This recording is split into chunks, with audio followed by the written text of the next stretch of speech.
Hello friends, I am Joita Shaha, clinical psychologist. Welcome to Mushkil Ashan, and today we'll be talking about hope.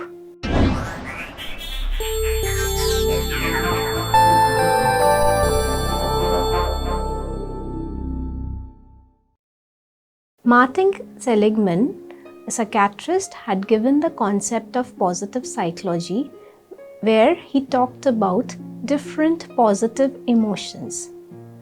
Out of the 10 positive emotions, hope is one of the most pertinent ones. Generally, the positive emotions are present when we are in a positive frame of mind.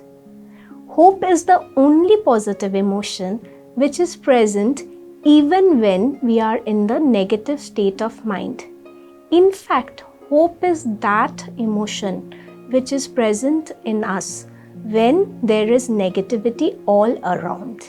If we go back to Greek mythology, Prometheus had stolen the fire from heaven, which made Zeus very angry on Prometheus, and then Zeus had gifted the box, Pandora's box, to Pandora, to Prometheus' elder brother.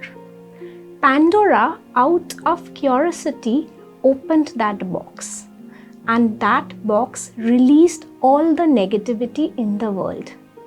She tried hard to shut that box, and when she had shut that box, a little spirit remained in that box, and that was hope. So hope is the positivity which is present in all sorts of negativity. The components of hope, according to hope theory, are goals, pathways, and agencies. Hope theory was given by Professor Rick Snyder. Basically, in a nutshell, if I try to explain the hope theory, it is very simple. People who are hopeful always set their goals. They have specific, reasonable goals which they can attain. They do not set up goals which are difficult to attain. They know their capability and they set a deadline by which time they will attain that goal. And for attainment of that goal, they also state their pathways.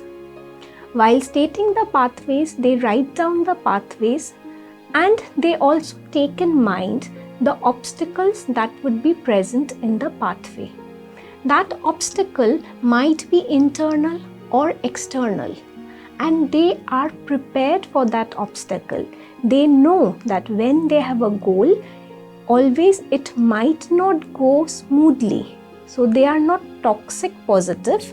They are aware that there might be some obstacles and they are flexible. Suppose they have a plan A and they know obstacles might make plan A not very feasible. They have a plan B, C, even a plan D. So there are different agencies through which they attain their goal. They are flexible and they persevere in their goal. So in times of hardship, when everything looks very gloomy and people are telling that it's difficult to know what the future will be holding, the times are very uncertain. Those who are hopeful, those who have not given up their hope, will come good in this situation. They will adjust better in this situation. So for being hopeful, if you can just set up your goal today and work on the ways on how to attain your goal, you might adjust better in your life. So those who are better adjusted in this situation are hopeful. So you better set your goal. Don't wait for tomorrow. Don't procrastinate. Procrastination is another topic on which I'll get back to you. Till then, do watch our channel. If you like it, do subscribe and please share it with others. Thank you.